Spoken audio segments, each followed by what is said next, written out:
The Jewish Game of Conquest, Part 5. Alright. So today we're going to be discussing the city of Shechem. Cool. If you look on your map, the city of Shechem is the most northern city that we have noted on our map over here. It's also known in English as Nablus. They call it Nablus. It's a very interesting story. The city of Shechem, the biblical city of Shechem, was actually destroyed and was rebuilt in Roman times by the Roman Emperor Vespasian. And he called this city Neapolis, which in Latin means new city. Neo means new, polis means city. So Vespasian built this new city on the site of the ancient Shechem. He called it Neapolis. And then that sort of became corrupted into Nablus because the Arabs can't pronounce the P sound. Right? So Arabs confuse the P and the B sound. So Neapolis becomes Nablus. And like the old joke. What does BBC stand for? Palestinian Broadcasting Company. Is this the same Shechem where Yosef is? Oh yes, that is the same city. We'll get to that in a few moments. The city of Naples in Italy is also the same idea. Neapolis became corrupted into Naples in Italy. So it's the same idea, new city. Anyway, so the city of Shechem is located in the tribal territory of the tribe of Ephraim. It's actually on the border between the tribe of Ephraim and the tribe of Manasseh. So that's exactly where it's located within the Eretz Yisrael, within the Holy Land. The word Shechem itself actually is related to the word for shoulder. Like in English, they write it Shechem, which, like, if you read it the way it's written, it would be pronounced like Shechem, and the word Shechem actually means shoulder, or it means the back of your shoulder, like to carry a burden. So, like, that's what the word Shechem, with the literal meaning of the city is. Interesting. The rabbis talk a lot about Shechem. You find that it comes up in a few different stories in Tanakh. The Gemara in Masechah Sanhedrin in 102a, the Gemara says that the city of Shechem is a place which is set aside for puranios, for calamities, for punishments to befall the Jewish people. Among things that happened in the city of Shechem, the Gemara says, is the fact that Dinah was raped in the city of Shechem, and the brothers sold Joseph in the city of Shechem, and that's what the city where the tribes of the Jewish people split into two kingdoms, the kingdom of Judah and the kingdom of Israel. We'll speak about all these things in the coming moments. Let's first talk about the first time in the Bible when the city of Shechem is mentioned. And that is in Genesis chapter 12, when Avram Avinu first comes to the Holy Land. So it says in Genesis 12, verse 6, Vayavar Avram ba'aretz, Abraham passed through the land, ad mekom Shechem, until the place of Shechem, ad Eilein Moreh, till the plain of Moreh, vaknani oz ba'aretz. And the Canaanites were then in the land. So that's the first mention of Shechem in Tanakh, that Avram Avinu comes into the Holy Land and he travels ad mekom Shechem, until the place of Shechem, which is somewhat interesting. It says he goes to the place of Shechem. It doesn't say that he goes to the city of Shechem. It says he goes to the place. Why does it say he went to the place? It stopped at the place of Shechem. It doesn't say that he went to the city of Shechem. That's one interesting point we'll discuss in a moment. And another point is that the end of the verse, it says, V'haknani az ba'aretz. The Canaanites were then in the nation. As if to imply that at some later point, the Canaanites were not there in the land. V'haknani az ba'aretz, the Canaanites were then in the land. As to say, that later the Canaanites weren't in the land, right? The obvious question is, that what's that referring to? The Torah, the Chamisha Chumsha Torah, the 5 books of Moses were written by Moshe Rabbeinu at the end of his life. By the end of Moshe Rabbeinu's life, so the Canaanites were still in the land of Canaan. It wasn't conquered by the Jewish people yet. So what's it saying? V'knani ozbar. Then the Canaanites were in the land, as opposed to some other time. But by the time that this was written, when Moshe Rabbeinu wrote this, so the Canaanites were still there. So what's it coming to tell us over here? So there's one approach the Ibn Ezra takes. The Ibn Ezra says, like, there's this deep secret written that's embedded in these words, Vaknani az ba'aretz, that the Canaanites were then in the land. And a lot of commentaries take that to mean that the Ibn Ezra was saying that this part of the verse was added after Moshe Rabbeinu lived. This wasn't written by Moshe Rabbeinu. It was written by someone afterwards. And after Moshe Rabbeinu, when the Jews had already conquered the Holy Land, so that author said that then the Canaanites were in the land. But now, when I'm writing this verse, the Canaanites are not in the land. That's what some people want to say, and that's actually the basis for a lot of the assumptions of Bible criticism in the academic world. They want to say that there are parts, or even the entire Chumash was written after Moshe Rabbeinu. But of course, the Rambam in the 13 principles of faith, the Rambam explicitly, unequivocally writes that the entire Chumash as we have it was written by Moshe Rabbeinu, and that's one of the things that we have to believe. And to say that something was put in after Moshe Rabbeinu is considered heresy. So then how do we understand this verse of V'haknani az ba'aretz? The Knanim were then in the land. What's it coming to tell us? So I heard a very interesting idea, actually two interesting ideas from a Talmid Chacham, from a Torah scholar in America named Rabbi Shner Burton. He has these recordings of his lectures on the Chumash. So he proposes two interesting ideas. And one of these answers also the question of why it says that Avraham Avinu went to Makom Shechem, to the place of Shechem. It doesn't say that he went to Shechem. The first idea he wants to say is that we're going to see later on that the city of Shechem was actually conquered before the rest of the Holy Land. It was conquered already in the lifetime of Yaakov Avinu, in the lifetime of Jacob. So when it says Vaknani az ba'aretz, it makes sense that Moshe Rabbeinu would write in his time the Canaanim were then in the land. At that point, when Avraham Avinu was around, the Canaanim occupied Shechem. But by the time that I'm writing, by the time that Moshe Rabbeinu is writing, the Canaanim were no longer in Shechem, because in the time of Yaakov Avinu, as we're going to mention, the city of Shechem had already been, defeated. The Canaanites in Shechem were defeated. That's the one answer he says. The other answer that he wants to say is that the Torah is trying to tell us why. It's trying to answer the first question that we asked. It says, why did Avraham Avinu go Makom Shechem, to the place of Shechem? Why didn't it say that he went to the city of Shechem? So he argues that what it means that Avraham Avinu went to the place of Shechem, but he didn't go to the city of Shechem, means that Avraham Avinu never actually entered the city of Shechem. He only stayed outside the city. He didn't want to enter the city. And that's because Haknani az ba'aretz, the Canaanim were then in the land.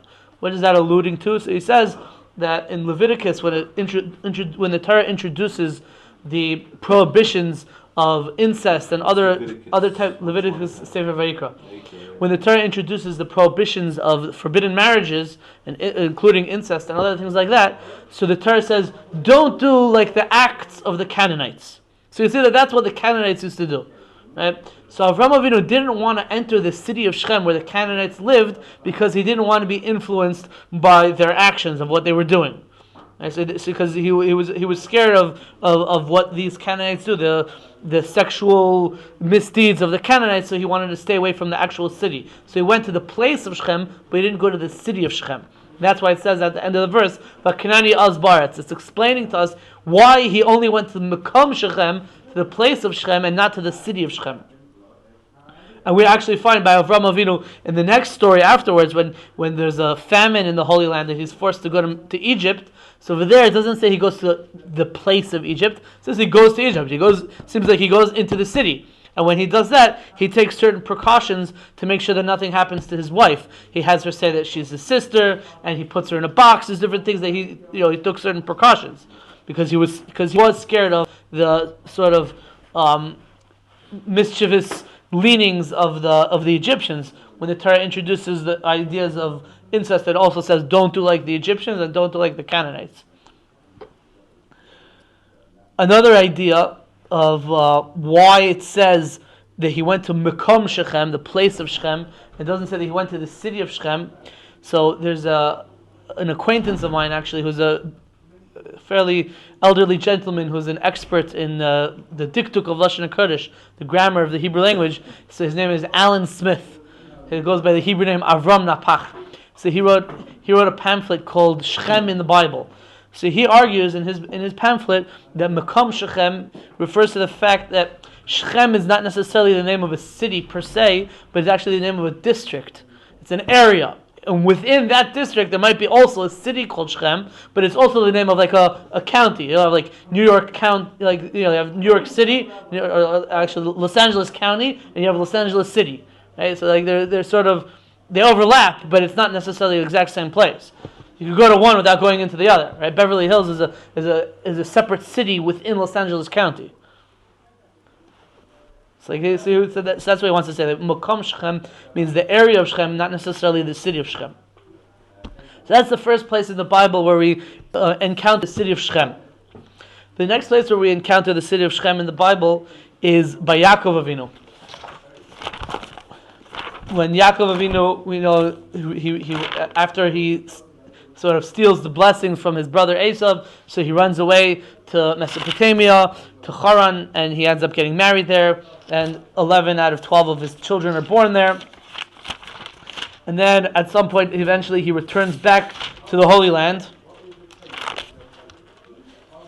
And this is talking about Genesis in the end of chapter 33. It says, Vayava Yaakov Shalem Ir Shechem. Yaakov Avinu came intact to the city of Shechem. Some people want to say that Vayava Yaakov Shalem Ir Shechem means Shalem is the name of the city, Ir Shechem, which is a city in the district of Shechem. Like that's sort of similar to what Mr. Alan Smith is saying. Aram Napach was saying that Shechem is a district. So Yaakov Avinu comes there, and when he arrives back into the Holy Land, he goes to this place of Shechem. Vayichanas Pnei Ha'ir, and he settled before the city. Vayikanas Chakas Asada, he purchased a parcel of land, Asher Nato Sham Ahaloi, where he put down his tent over there. Miad Bnei Chamor Avi Shechem, from the possession of the children of Chamor, the father of Shechem. So that's who he bought this property from. B'mea Ksita, for the price of 100 Ksita, which a lot of the commentaries say that a Ksita is actually a sheep. So he bought a place, a property of land in or near Shechem for 100 sheep, and that's where Yaakov Avinu settled when he first came back to the Holy Land after leaving Haran. Right? So in this place, in the place of Shechem, is where the ugly matter of Dinah's abduction and rape occurs. This is Genesis 34. It says that Dinah went out to go meet with the other girls in the area, and a man named Shechem ben Chamor, who was the son of his name was Shechem, and he was the son of Chamor, who was the prince of the region. Right, Nasi Haaretz, he was the prince of the region. He saw Dinah, Yaakov Avinu's daughter, and he took her and he laid with her and he afflicted her. And he played with her emotions, and he said to her, that he said that I love you, etc. And then he wanted his father to sort of fix things up, and he told his father, can you arrange for me to be able to marry this girl? So basically, that's what he does. Shechem goes. This man named Shechem, who is the son of the mayor of the city of Shechem, it would seem, right? So he's named after the city that his father was the mayor of, right? So he basically abducts Yaakov Avinu's daughter Dinah. He rapes her, and now he's sort of sending his father as a liaison to try to get this woman's hand in marriage. So Yaakov Avinu hears about this, and he's sort of and his sons also hear about this, and he's quiet until they arrive back from working in the field in that day. And Chamor, Shechem's father, comes to speak to Yaakov Avinu. And my son Shechem, he deeply longs for your daughter, and please give her to him as a wife, and we'll make a deal with each other, and we'll intermarry. We'll give you our daughters to marry for your sons, and we'll take your daughters for our sons, and we'll be like one nation together. We'll be able to do business together, etc. That's what Chamor was saying to Yaakov Avinu and Yaakov Avinu's sons. Now, Yaakov Avinu's children were not so happy with what Mr. Shechem had done to their sister. And so Mr. Shechem was pleading with them. I want you to do so. I want to be able to make a deal with you so that my son can marry your daughter. He said, "Look, we'll do whatever you want. Whatever you asked for, we'll give it to you. If you want us to give you, an exceedingly exorbitant amount for dowry or something like that, we'll give you. You just tell us. But we want to make sure that she gets to marry my son Shechem." And so Yaakov Avinu's sons cleverly answered Mr. Chamor, and they said to him, by the way, the word Chamor means donkey, right? So his name is Mr. Donkey.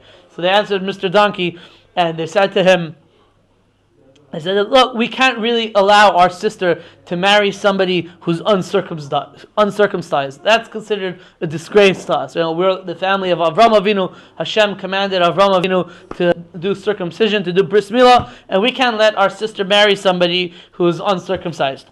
But if you want, we can marry with you. We can join our families together. We can intermarry with you if you acquiesce to this one demand, and that is that you become like us, that you have every male circumcised. Then we'll allow our daughters to marry your sons, and allow our sons to marry your daughters, and we'll be like one people. But if you don't but if you don't take upon yourselves, this commandment of circumcision, we're gonna have to take our daughter and we're gonna have to take our sister and get out of here." So, Shechem was enamored with her, and he wanted to do whatever possible. So he's like, "Okay, fine. We'll have to do this." So he and his father, they agreed they're going to do it, and they went back to the people of the city, and they convinced everyone in the city, take upon yourself this commandment, this idea of circumcision, and we'll be able to marry these people. And what some of the commentaries say that what the argument that they said was, they're very rich, and if we're able to intermarry with them, so we will also become very, very rich. The rich marry the rich, you become rich by osmosis, sort of. And so that's how they convinced him. And in the end, that's what they do. So all the people of the city of Shechem, they all go out and they circumcise themselves.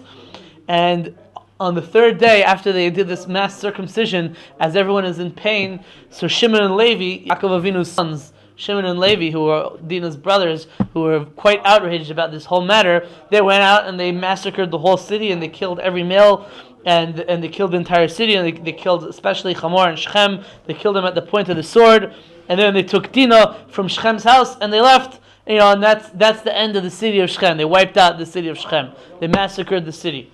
And they did this whole trick over here. And they did the old, do the circumcision and then we'll be your friend trick. And then as they're recovering, when they were too weak to fight back, just kill them all out. So through this whole thing, even though they came over and wanted to cut a deal, Shem and Hammer, they still had Dinah as a prisoner through that whole. Oh, so that's a good question. You just said you got Dinah out of the house. Right. So that there's a few different points in this story that require some investigation, some examination.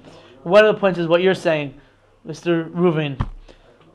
That's a nice name. Thank you. No, my name's also Reuven. Reuven, yeah. Reuven Chaim. So, she's Dinah. According to the Mefarshim, she was either 8, 9, 10 years old, right? So he comes and he rapes Dinah, and then it says at the end of the story, it says they took her out of his house. It's like this entire time, Dinah was sort of kidnapped, and she was in the house of Mr. Shechem, right? She was in his house, and then even after they massacred the city, it says they had to take her out of his house. The wording of the pasuk, if you look carefully. This is in Genesis 34, pasuk 26. It says, "Vayikchu es Dinah mi beis Shechem vayetzeu." They took Dinah out of the house of Shechem and they went out. They took her. They had to take her. Why did they have to take her? Wouldn't you think that once you killed her captives or you killed the guy who raped her, or she'd willingly want to go back home? Was she in love with him too? Well, it doesn't seem like that. So the Medrash has sort of two approaches to this question. One approach is like this. The Medrash says that what was bothering Dinah was the fact that she realized that once this is something that you find even in contemporary times, especially in the Arab world, that once a woman had been raped, or what they would look at it as defiled or something like that, so she would have a hard time getting married. So she was worried that even if she leaves Shechem's house, who's going to want to marry her? So she didn't really want to leave until somebody would give her a guarantee that she'd be able to get married. And so the Medrash says that Shimon, happened to have been her brother, but this is before Matan Torah, so these types of unions would be technically permitted in certain ways, certain circumstances. Shimon said, okay, I'll marry you. He swore that he's going to marry her, and then she was assuaged by his promise, and then she left. So that's when they took her out. They had to sort of convince her and give her a guarantee that she does have a future. She's not just going to be rejected by them. She's she's still part of the family in that way. That's one approach that's brought down in the Medrash. The other approach that's brought down in the Medrash is like this. The Medrash says, Kol haneveles la'orel kasha lifresh. Any woman who has relations with an uncircumcised man, it's harder for her to separate herself from that. The understanding is that apparently, and I think that there might be some studies that verify this in contemporary times, that apparently a woman gets more pleasure from a man who's uncircumcised. And so, because of that, she didn't want to leave the situation where she was in order to leave the uncircumcised people and go with circumcised people. So they sort of had to in some fashion sort of force her out and bring her back home, because otherwise she wasn't really so interested in leaving. So they had to sort of convince her or something like that. This idea is actually comes up in another context. There's a famous Gemara. The Gemara says that Avram Avinu sits at the gate to Gehenna, and anyone who comes to Gehenna, if he has a bris milah, so Avram Avinu pulls them out of Gehenna. Right? It's a famous Gemara that says this. But it says that, but if he is a Jewish man who had relations with a non-Jewish woman, so then Avram Avinu doesn't save him from Gehenna. That's what the Gemara says. So the question is why not? Okay, he has a bris milah, and so okay, fine. So he had relations with a non-Jewish woman. So why does that take away from the fact that he has a bris milah? So he's continues in the path of Avram Avinu. So Avram Avinu should save him. Why? Because he had relations with a non-Jewish woman. Should that make him lose, having Abraham on his side? So the Maril was one of the important Ashkenazi poskim. The Maril, he lived in the 1300s in Germany. So the Maril writes, at least the Lukuti Maril writes, that the idea is because because the Medrash says that a woman has more pleasure from a man who's uncircumcised. So therefore, the non-Jewish women, so they have relations with all kinds of uncircumcised men, and they get this certain level of pleasure, right? So this man, who's Jewish man, who's circumcised, who's with a non-Jewish woman, so he in his mind sort of imagines as if he's uncircumcised because he wants her to have that same level of pleasure that she would have had as if he was uncircumcised, right? And so that Avram Avinu doesn't save him from Gehenna. That's what he says. So the way I understand it, this is I think a very interesting idea. The way I understand it is it's sort of related to the reverse of tshuva. The way tshuva works, the way repentance works, is a person does a sin, right? And then he regrets having done that sin. So Hashem says, okay, I don't care about what you did. I care about your mindset, where you are right now. And right now, in your mind, you wouldn't do that sin. You don't want to do that sin. And you regret having done that sin. So I erase it. It's as if you never did it. Right? So the Rambam, Maimonides, in the laws of tshuva, his laws of repentance, he writes that the converse is true as well. If a person did a mitzvah, he did a good commandment, a good deed, and then afterwards he regrets having done this mitzvah, so the Rambam calls it toya al rishonos, a person who wonders about something that he had done earlier, wondering about a mitzvah that he had done. He had second thoughts about having done a positive, good commandment. So tshuva, it's like the reverse of tshuva. It also has the ability in certain ways to erase what he had done. So this guy, he did the mitzvah of bris milah, right? He did the mitzvah of bris milah. He should have Avram Avinu save him, like he saves all the people who did bris milah. But because he has relations with the non-Jewish woman, it's as if in his mind he did tshuva. He regretted the fact that he has a bris milah. Not that it grows back, right? It doesn't mean that it grows back. It means that he regretted it, and then therefore it's like Hashem sort of takes away the mitzvah in a certain way, and he doesn't have that special protection of Avram Avinu. That's the way I understand what the Maril is trying to say. So that's the second idea. Why did they have to take Dinah away from her captive's house? It's like Stockholm syndrome. You sort of like identify with your captives, right? So she began to identify with them. It was harder for her to leave, and so they had to sort of take her away from there. Vayikhu is Dinah mi Beis Shechem. They had to take her away from Beis Shechem. Okay, so that's one point that required examination. Why did they have to take her away? Right. The other point that offers examination, it requires examination, and I'm surprised nobody asked the obvious question. What gave Shimon and Levi the right to massacre the entire city? Right? How could they do that? That's like that's outlandish. That's out of the world. They kill out the entire city. What did the entire city do wrong? What's the problem here? I guess they supported.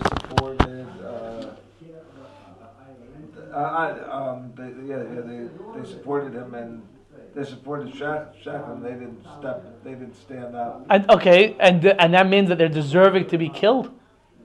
Yeah, I guess not. I mean, how do you understand it? Okay, Shechem, I understand.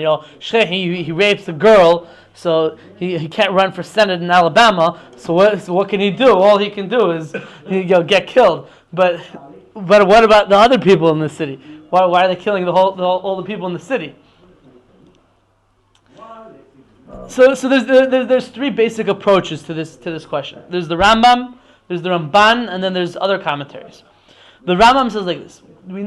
Are you familiar with the concept of the 7 Noahide laws?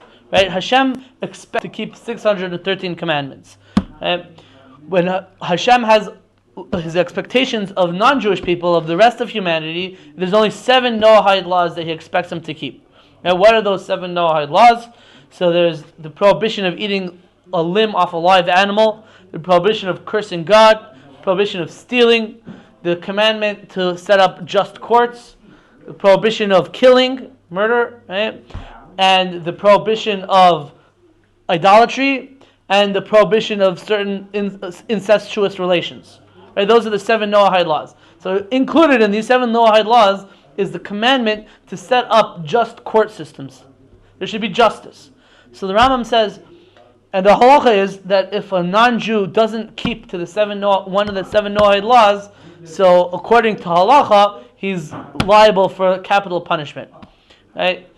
The 613 mitzvahs that Hashem expects of the Jews, there's a lot of different expectations. Some of them, carry a death penalty, and some of them don't. But the 7 Noahide laws, they all carry a death penalty.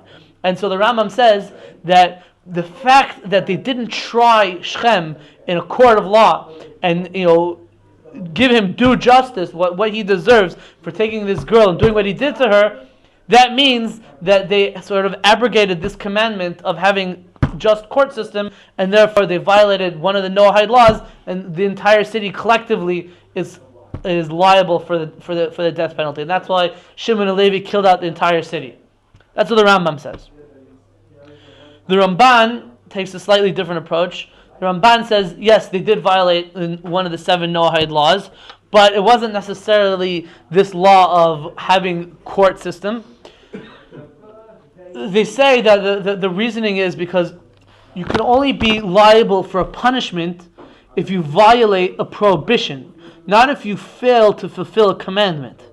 Right? Setting up a court system is a positive commandment that the Noahides have. Failing to fulfill a positive commandment doesn't make you liable for the death penalty.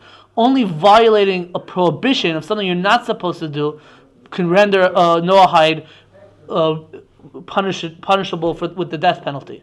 Right? So the Ramban Nachmanides argues that the reason why the other people of Shechem, the other citizens of the city of Shechem, were massacred, why they were killed, was because of the fact that they were guilty of other sins. He says either they were guilty of Gili Arayas, of sexual impropriety, or of Avodah Zarah, of idolatry. They were guilty of these other things which fall into the category of prohibitions of Noahide laws, and that's why they were killed. But not because of anything that actually had to do with our story of Shechem raping Dinah per se. It really had to do with just the fact that from themselves they had done other things wrong, and they were deserving of this. So Shimon and Levi just had this opportunity to carry out the justice against them, so that's when they did it. That's the second approach of why they massacred the entire city. And the third approach is that some argue that it wasn't just Shechem himself, the son of the mayor, who raped Dinah, but it was all the people of the city came and they also had their way with her.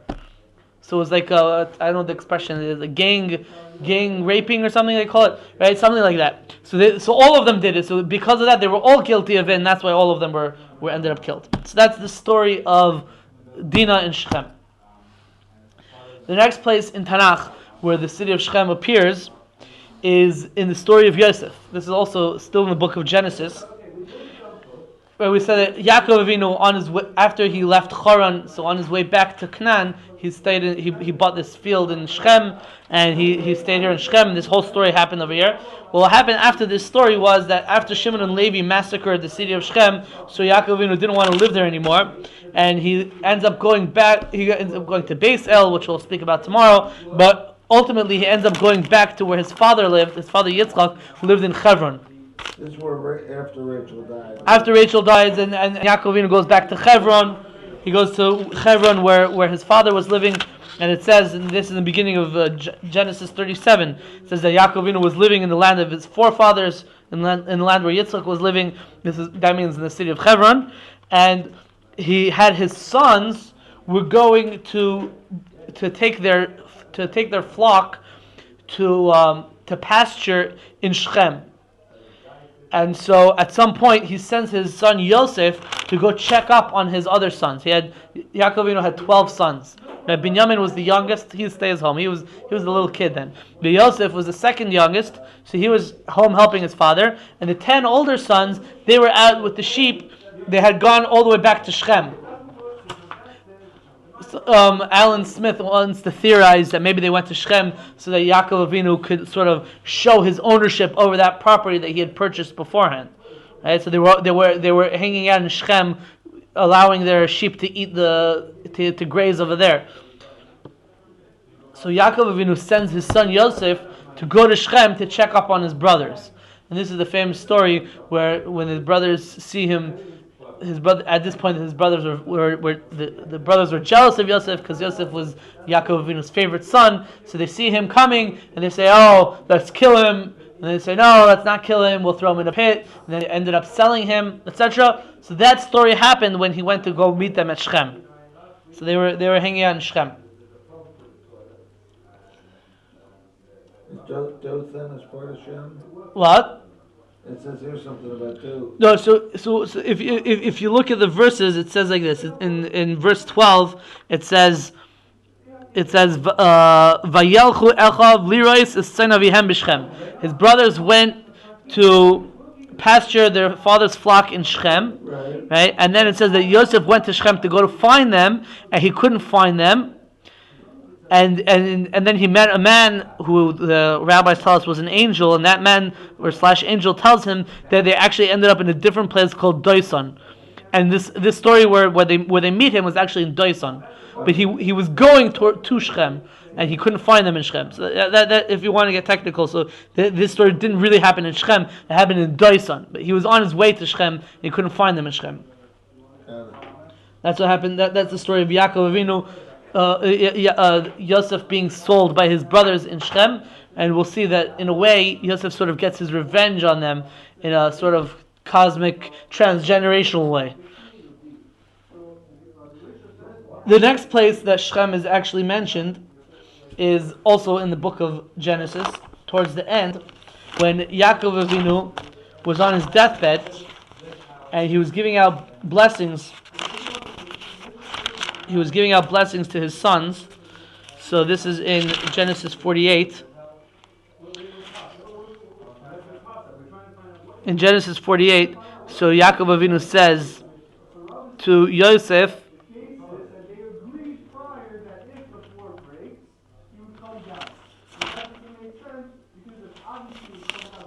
Yaakov Avinu says to Yosef, Va'ani Nosati, this is the last verse in Genesis 48. Vani and I nosati lecha Shechem achad el achecha. And I, behold, I am giving to you one more Shechem than your brothers. Asher lakachti miyad ha'emori, that I had taken from the Amorites, becharbi v'kashti, with my sword and with my bow. So over here on his deathbed, Yaakov Avinu gives a special a blessing to Yosef. And he says, I'm going to give you an extra Shechem over your brothers. Now there's a difference of opinion amongst the commentaries. What does that mean? Shechem achad alachecha, one extra Shechem over your brothers. Rashi and the other comment and the Medrash seem to say that Shechem literally means the city of Shechem. The Yaakov Avinu is especially bequeathing the city of Shechem to Yosef, right? The Jewish people, the descendants of Yaakov Avinu, are supposed to get the entire Holy Land, and Yaakov Avinu is saying that specifically, I want the city of Shechem to go to Yosef. That's what Rashi and other commentaries say. The Targum and others want to say that Shechem in this context is not a proper noun, the name of the city Shechem, but rather Shechem in this context is like we said earlier, that the word Shechem means like the back of the shoulder, so it means like a portion. Like you carry a burden on the back of your shoulder, so it means like a burden or an extra portion. So what Yaakov here is saying is that I'm giving Yosef an extra portion in the Holy Land, one extra portion than his brothers, because the land of Eretz Yisrael was divided between the 12 tribes, right? But how was it divided between the 12 tribes? The tribe of Levi, Yaakov Avinu's third son, Levi, he didn't get a portion in the Holy Land. He didn't get any specific portion. So how do we have 12? You have 12 of Yaakov Avinu's 11 sons, but one of those sons, Yosef, gets 2 portions. Because he had 2 sons, Ephraim and Menashe, and each of those sons gets a portion in the Holy Land. So Yosef got a double portion of all the different portions in the Holy Land. Each of his brothers got 1 portion, and Yosef got 2 portions. So that's what it means, Shechem achad alachecha, 1 extra portion more than each of your brothers. You got 2, and each of the brothers gets 1. Get any. Right? Levi just gets certain cities that were set aside for the Levite cities. There were certain cities that were set aside, but there weren't any territories of land that were given over to the Levites. So that's the last mention of the city of Shechem in the Chumash.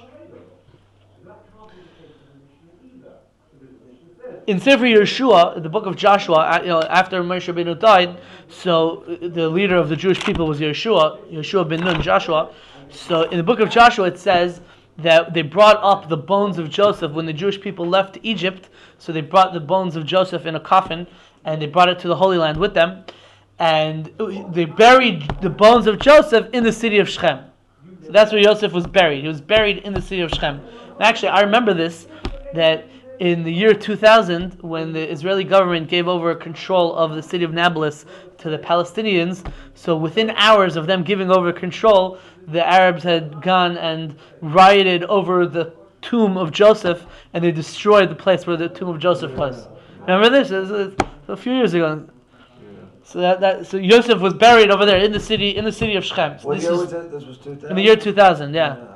That was like in the Intifada. That was. And now I know. I hear like the army takes people in. Yeah, people do go there. You have to like arrange with the army. I think they did build some sort of structure over there. So it's still marked. It is still marked, yeah. And people still go there, but like it's in the middle of Palestinian territory. So you have to like arrange with the Israeli army, and like they have caravans. They go in the middle of the night, and people go and they pray. Don't go without arranging with the army, okay? Right. It's not so safe. Yeah, people do that. People, the Breslovers, they're really tough guys, but it's not worth it. It's very dangerous. How about the Shimon Hasidic right here? I hear you have to go with a group. I think that's a little bit safer because it's East Jerusalem is a little bit more under control. It's not far, right? It's just a couple. Yeah, it's right here. Yeah, a few minutes. I've never been there, but I've never been there. Yeah. You live over here? You live nearby? All my kids are learning here. I have a son in the Mir. I have a son at Torres Chaim. Oh wow! You know Torres Chaim? I heard of it. Yeah. Yeah, it's like 3 years old. Yeah. And then my daughter's in Darkei Bina. Oh, So I right. rented an apartment in Arze Habira, Well, nice. Where are you from? Baltimore. Oh, very nice. Anyways, so the Shechem also appears again in the book of Joshua, in the end of Joshua's life, at the end of his leadership. So he gives this whole speech to the Jewish people about making sure that they don't end up straying after idolatry and committing themselves to Hashem and making this sort of contract that they're renewing their commitments. And so that whole speech happens in the city of Shechem. That's where Yeshua makes this speech. And we mentioned earlier that the city of Shechem is in the tribal territory of Ephraim. And Ephraim was one of Yosef's sons. So like Yosef gets Shechem. That Yeshua, Joshua was from the tribe of Ephraim. That's an interesting thing that in the rest of the book of Joshua, when it deals with all the different cities that the Jewish people conquered when they came into the Holy Land, so it never mentions anything about them conquering the city of Shechem. It's just taken for granted that like Shechem was something that was Jewish. It doesn't say that they went and they conquered Shechem. So you could say that maybe like when the sons of Yaakov and when Shimon and Levi originally conquered Shechem, so since then there weren't any Canaanites living in Shechem. That's what I was talking about before, which is the Kanani az ba'aretz. Then, back in the time of Avram Avinu, there were Canaanim living in Shechem. But by the time of Moshe Rabbeinu, which was after Shimon and Levi, so there weren't any Canaanim living in Shechem anymore. Right? So like when the Jews came into the Holy Land in the time of Yeshua, they didn't have to conquer Shechem from anybody because there was nobody living there. The city had already been massacred, been wiped out. But then you have to know, like, what does it mean when the Jews were in Egypt for 210 years? Right? They were in Egypt in exile. So what happened to the city of Shechem then? There was nobody living there. Like Shimon and Levi conquered it, and then eventually all the Jews went to Egypt, and then they came back to the Holy Land, 260 years later. So what happened in between? Maybe nobody lived there, just laid fallow. I don't know. The city of Shechem also appears in the book of Judges. There's a whole intricate story over there. There's a lot of details. If you want to look at it in chapter 9, the book of Judges, there's one of the judges, his name was Gideon. Gideon he helped save the Jews from the Midianites. He's an important judge, and he was so important. He was also an important military leader that after his prolonged leadership, so the Jewish people offered him like, you want to be a king? Would you like to be a king? And he said, no, I don't want to be a king. The first time anyone was ever offered to be king, and he said no, right? Gideon. He was offered to be king, and he said, no, we already have a king. God is our king. You don't need a human king. God is our king. We don't need a human king. Right? And after he died, so he had a son, Avimelech, who wasn't as righteous as he was, and Avimelech decided, like, they offered my father the kingship. Yeah, I'll take it.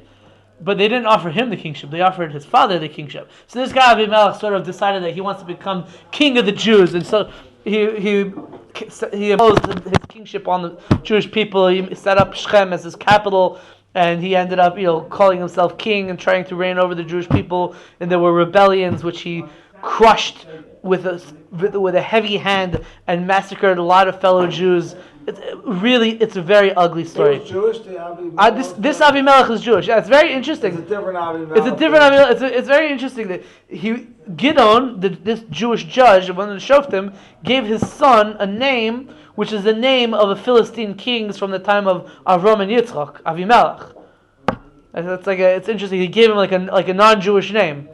It's a Semitic name, but it's non-Jewish. So I don't know what to make. I didn't see anyone who ever pointed that out, but I always thought that was a very interesting thing. We mentioned earlier that the Gemara says that the city of Shechem is a place that's set aside for punishments, for bad occurrences, for bad calamities to happen. But the Gemara didn't mention this story of Avimelech. There's a Medrash Lekach Tov, which actually does mention this story in that context of how Shechem was Muchan Leperanius, a city that was set aside for punishments or calamities. But the Gemara doesn't speak about this story in particular. It's a very, very bloody story over there with this Avimelech guy. In the end, he's like besieging some other city in order to get revenge, and some lady throws a millstone out the window and it hits him in the head, and that's how he dies. Wow. So that's the ignominious end of Avimelech. So one more thing we'll get to over here. The last story in Tanakh where the city of Shechem is featured prominently is in the Book of Kings, in the Sefer Malachim Aleph, I think it's in Perek Yud Aleph, in the 11th chapter. So after the death of King Solomon, Shlomo Melech, right? So the Jewish people gathered in the city of Shechem in order to appoint his son Rechavam as the successor, to be the next king over the entire Jewish people. And Rechavam got some bad advice. What happened was the Jewish people, one of the major issues there's two things that are definite in life, right? Death and taxes, right? So taxes was just like it's a major issue now. So tax reform was a major issue then as well. And so the Jewish people came to Rechavam before they anointed him as the new king, and they begged him and they said, your father Shlomo Melech, he imposed a heavy tax burden on us. Well, maybe you could lighten the tax burden. So Rechavam, just a kid, not a kid, but he didn't know, inexperienced, quite green, didn't know what to do. So he consulted with his advisors. What should I do about the taxes? So he had two sets of advisors. He had these elderly advisors and his young whippersnapper advisors. So the elderly advisor said, yes, listen to the people, lower the taxes, make the people happy, and they'll accept you as king, and you'll be their benevolent monarch. And the younger advisors said, no, you got to show them who's boss. You got to say, no, I'm going to make the taxes even stronger. Answer them with a heavy hand, with a Machiavellian approach, and show them who's in charge. And then they'll listen to you when they see that you're really serious. And so, of course, the problem is that Rechavam, instead of listening to the elderly advisors, he listened to his younger advisors, and he said, you're asking for easier taxes? Well, you think the burden of my father was difficult? He says, my father's pinky, he says that my father's pinky is going to be like my stomach. I'm going to be that many times more stricter, more tough on you. And the people, they said, that's too much for us.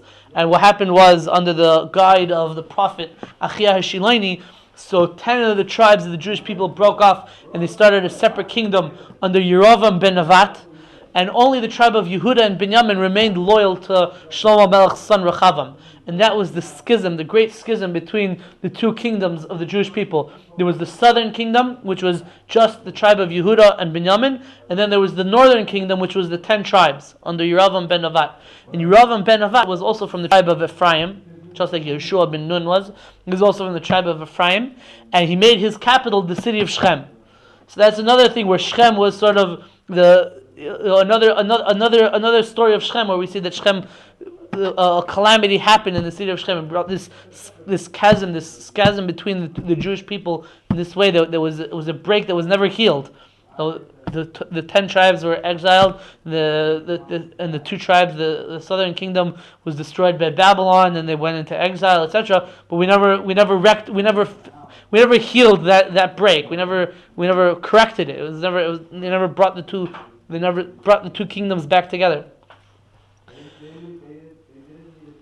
Eventually, the kingdom of the northern kingdom is known as the kingdom of Yisrael. So the capital was originally Shechem. Eventually, it became the city of Shomron, which was built by Omri, a later king of Yisrael. But at first, the capital over there was Shechem. So, enough with this interesting idea that you could sort of say that in this way, Yosef sort of got his revenge against his brothers. His brothers teamed up against him to sell him by the city of Shechem. And over here, Yosef, a descendant of Yosef, Yerovam ben Nevat, who's from the tribe of Ephraim, he became king over the Jewish people. And he broke off from the mainstream, and most of the people joined him. At least most of the tribes joined him. So it's an interesting idea. So these are some different places in the Bible where it talks about Shechem. Let's give us a little bit of an insight about the city. All right, thank you for coming. Thank you for staying.